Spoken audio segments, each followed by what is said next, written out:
Good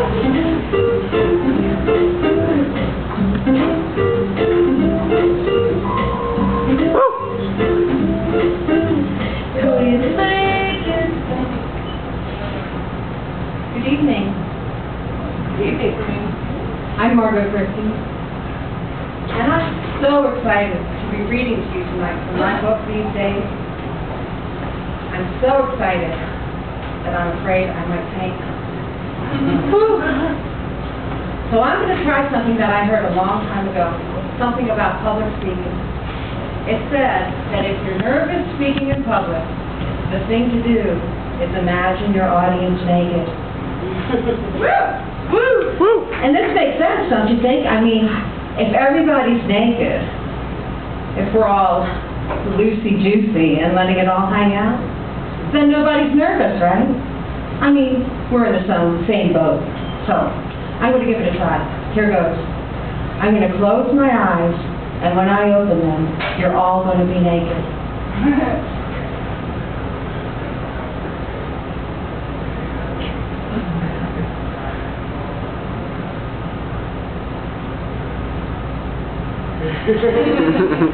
Wow, what an improvement. Y'all are looking good out there. And you. I want to talk to you after the show.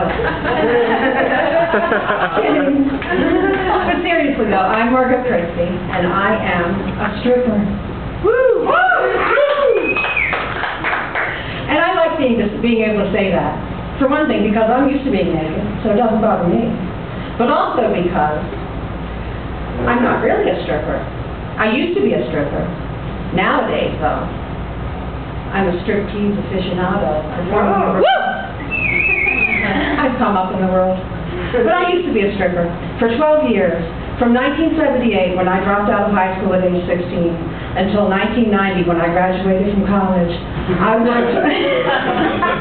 It's true. It took 12 years, so what? But I worked on an adult entertainment strip in Baltimore known as The Block. Yet for all of those 12 years, through the years of putting myself through college and working in various other so-called regular jobs from time to time, through meeting people and doing this, that, and the other all over the city of Baltimore, I never told anyone what I did for a living. And why, you might ask? Why? Because until burlesque made its revivalist comeback about 10 years ago, admitting that I was a stripper incited giggles and gossip, catty little meanness from the women. They would talk about me, spread rumors about me, unfriend me. And that was in the days before Facebook. So I didn't find out I'd been unfriended by gazing at my iPhone. No. I found out I'd been unfriended by hearing the nasty rumors they would spread. Or by going up to someone thinking we were on friendly terms because we'd been that way before, only to find out that around certain other people, they wanted to treat me like I was way down here. But that was just from the women. The men were another story. The men just undressed me with their eyes. Kind of like what I'm doing to you. But seriously though, all of that catty meanness, the talking about people, the ostracization, that's no fun. So my way of dealing with it was I just created a false identity. I didn't tell people who I was. When asked what I did for a living, I made stuff up. I told them I was a waitress or a telemarketer or some other such nonsense that was nonsense because it wasn't true. And most of all, it wasn't me. So I'm here tonight to tell you, to let your beauty shine, be who you are. Because let's face it, unless we're hurting people, it's all good. Yep.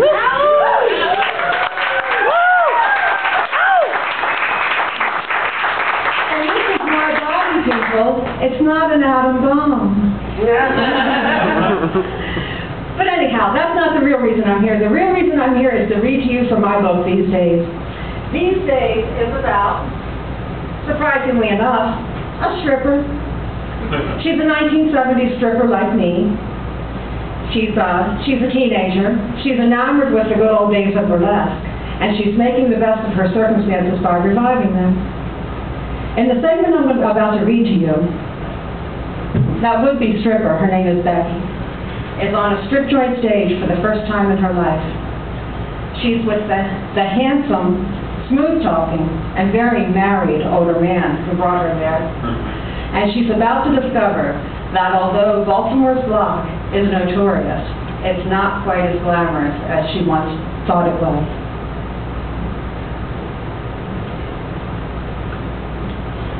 Cookie glanced up from serving a bottle of champagne to a customer.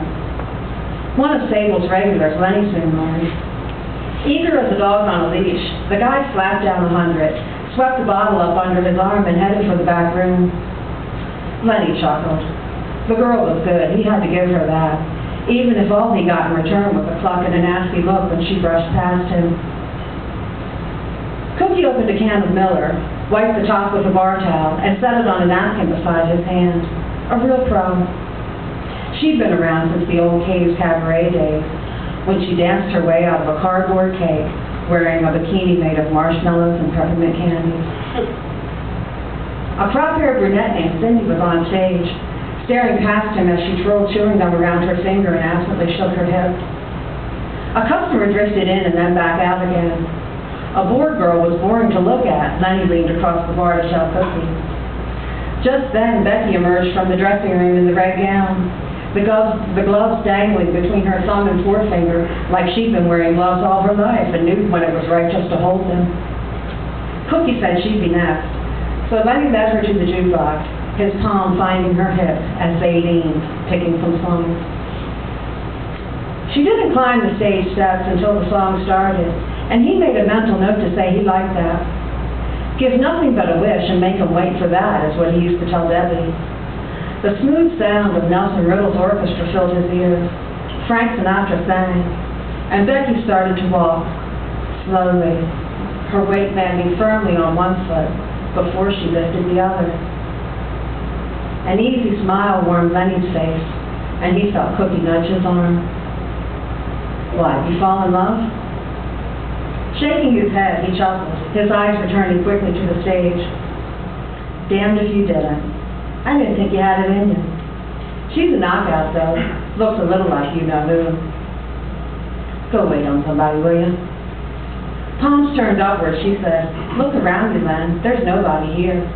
But she made her way down the bar to wash a few glasses anyway. A real pro.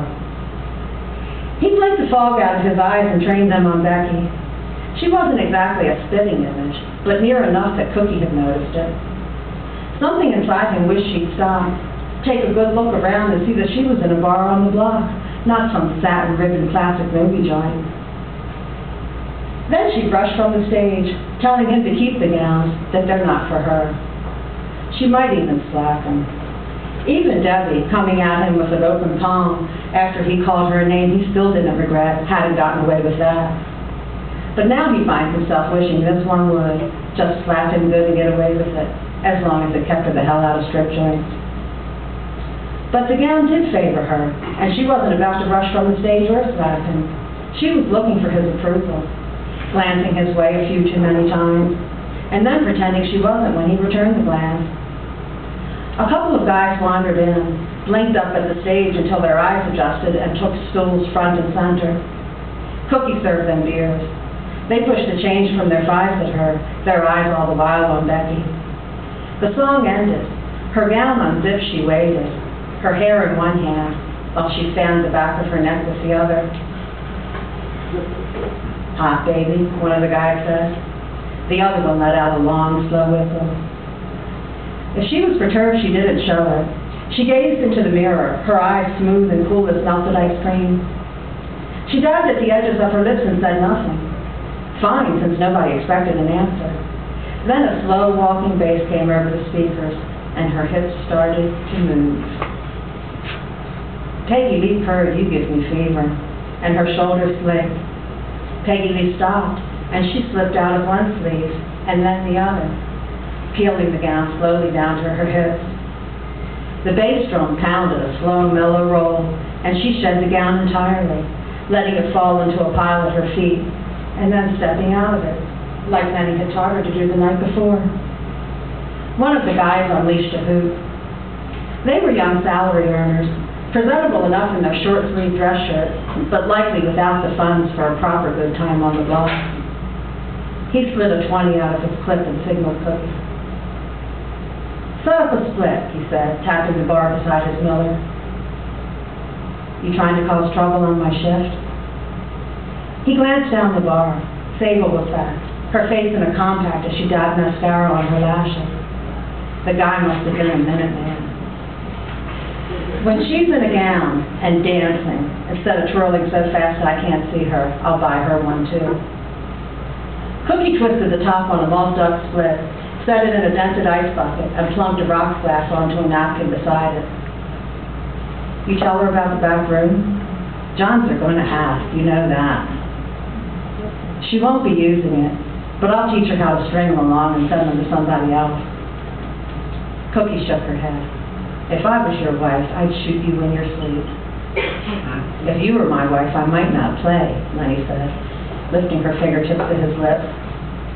"Right," Cookie said, and he laughed, watching her walk away.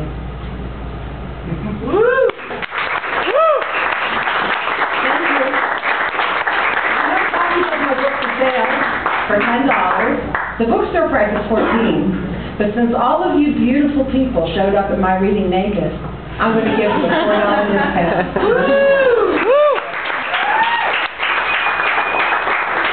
And one other thing.